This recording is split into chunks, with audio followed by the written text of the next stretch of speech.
नमस्कार, आप देख रहे हैं वीके न्यूज और मैं युधिष्ठिर उपाध्याय। महाराष्ट्र में भले ही शिवसेना ने कांग्रेस और एनसीपी के साथ मिलकर सरकार बना ली हो, लेकिन इस गठबंधन में किस तरह से उद्धव ठाकरे को घुटन हो रही है, इसके सबूत एक के बाद एक सामने आ रहे हैं। सबसे बड़ी बात यह है कि हर मोर्चे पर शिवसेना को ही झुकना पड़ रहा है। यहां तक कि कांग्रेस और एनसीपी शिवसेना से जुड़ी विचारधारा पर जमकर हमला कर रहे हैं, जिसके चलते हजारों शिवसैनिकों की भावनाएं आहत हो रही हैं। तो वही ये सब देखकर राज ठाकरे ने हिंदुत्व का चोला पहनकर अपनी पार्टी के नारे और झंडे को भगवा में तब्दील कर दिया है, जिसके बाद से ही उद्धव ठाकरे को भय सता रहा है कि अब उनकी राजनीति खतरे में पड़ सकती है, जिसको लेकर अब उद्धव ठाकरे को बीजेपी याद आने लगी है। और ये वजह है कि सीएम उद्धव ठाकरे नागरिकता संशोधन कानून के समर्थन में उतर आए हैं। इन सब बातों के बीच गठबंधन में घुटन के चलते उद्धव का दर्द छलक गया है और उन्होंने ऐसा बयान दिया है जिसने महाराष्ट्र की सियासत में खलबली मचा दी है। क्या है पूरा मामला, ध्यान से देखिए।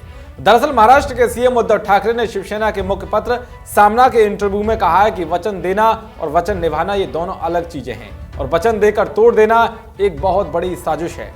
दुख है, वचन तोड़ने के बाद मेरे पास कोई दूसरा पर्याय नहीं था। बीजेपी के साथ 25 साल की साझेदारी के सवाल पर ठाकरे ने कहा कि मुझे मालूम नहीं अगर उन्होंने वचन निभाया होता तो क्या हो जाता, मैंने कौन सा चांद तारे मांग लिए थे। उद्धव ने आगे कहा कि 25 साल से हमारा बीजेपी से गठबंधन रहा, पीढ़ी बदली, थोड़ा सा इधर उधर हुआ, लेकिन फिर से अगर संबंध सुधर रहे हैं और हमारा उद्देश्य और ध्येय एक है तो अलग अलग रास्ते पर बैठने से अच्छा भूल चूक माफ कर एक नई शुरुआत करनी चाहिए। यानी कि साफ है कि महाराष्ट्र में गठबंधन सरकार में सब कुछ ठीक ठाक नहीं चल रहा है और यही कारण है कि उद्धव ठाकरे को बीजेपी में फिर से अपनी राजनीति का भविष्य दिखना शुरू हो गया है।